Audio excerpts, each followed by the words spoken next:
আসসালামু আলাইকুম ভাই, কেমন আছেন? ওয়ালাইকুম আসসালাম। ভালো আছি। আপনি কেমন আছেন? আলহামদুলিল্লাহ ভালো। ভাই, আপনাকে কি কলেজ ভিত্তিক কিছু প্রশ্ন করতে পারি? হ্যাঁ, বলেন। ভাইয়া, কলেজ বাস দেওয়াতে আপনার অনুভূতি কেমন?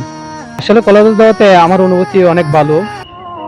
বিশেষ করে আমরা আর্থিকভাবে লাভবান হয়েছি। এছাড়া যে আমাদের কষ্টদায়ক ভ্রমণ থেকে আমরা মুক্তি পেয়েছি। বিশেষ করে ধন্যবাদ জানাই আমাদের শিক্ষক মহোদয়দেরকে যাদের আন্তরিক প্রচেষ্টার ফলে আমাদের কলেজ বাস চালু হয়েছে। আর বিশেষ করে ধন্যবাদ জানাই তৎকালীন সময়ের প্রিন্সিপাল স্যারকে, যার অক্লান্ত প্রচেষ্টার বিনিময়ে আমরা কলেজ বাস পেয়েছি।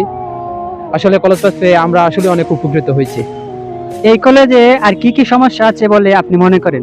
আসলে আমাদের কলেজে আরো অনেক ধরনের সমস্যা রয়েছে। বিশেষ করে আমাদের কলেজে ক্যান্টিনের ব্যবস্থা নেই। প্রায় 18,000 ছাত্রছাত্রী আমরা এখানে পড়ালেখা করি, কিন্তু আমাদের কলেজে ক্যান্টিনের ব্যবস্থা নেই।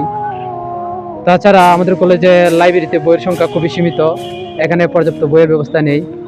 তাছাড়া আপনি তো জানেন অলরেডি আমাদের হবিগঞ্জের মাননীয় সংসদ সদস্য জি.কে. কাউসার স্যার আমাদের কলেজের বিভিন্ন সমস্যার কথাগুলো জাতীয় সংসদে, জাতির নিকট এবং প্রধানমন্ত্রীর নিকট বলেছেন। আশা করি খুব দ্রুত সমস্যাগুলো সমাধান হবে, কারণ জি.কে. কাউসার একজন ভালো মনের মানুষ। আমি ওনাকে খুব ভালোবাসি। ভাইয়া, আপনি কি কলেজ ক্যাম্পাসে রাজনীতির পক্ষে না বিপক্ষে? আসলে আমি খুব একটি হার্ড প্রশ্ন করেছেন, তারপরেও বলার চেষ্টা করছি। আমি কলেজ ক্যাম্পাসে রাজনীতির বিপক্ষে। রাজনীতি অবশ্য ভালো, তবে সেটা যদি নর্মালি ভাবে হয় তা ভালো। আমাদের তো অলরেডি আপনি জানেন রোভার স্কাউট রয়েছে, ডিভাইডিং ক্লাব রয়েছে, এছাড়া বিএনসিসি রয়েছে। উক্ত স্বেচ্ছাসেবকমূলক সংগঠন থাকা সত্ত্বেও আমি মনে করি না রাজনৈতিক মুক্ত ক্যাম্পাসই থাকা ভালো। এছাড়া যদি রাজনীতি করতেই হয় তবে সীমিত আকারে করলে ভালো হয়। ভাই, আপনার মতে রাজনীতি কি? রাজনীতি হচ্ছে ক্ষমতা, আর ক্ষমতা হচ্ছে দুটি সিংহের কাছে একটি হরিণ শাবককে ছেড়ে দেওয়া।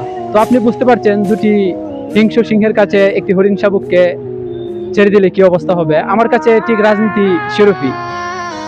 তারপরও ক্ষমতা মহান আলোকের দেওয়া একটি ক্ষমতা। আসলে ক্ষমতা মহান আলোকের কাছ থেকে আসে। আমি মনে করি ক্ষমতার সবসময় ভালো ব্যবহার করা উচিত, কারণ ক্ষমতা চিরদিন মানুষের কাছে থাকে না।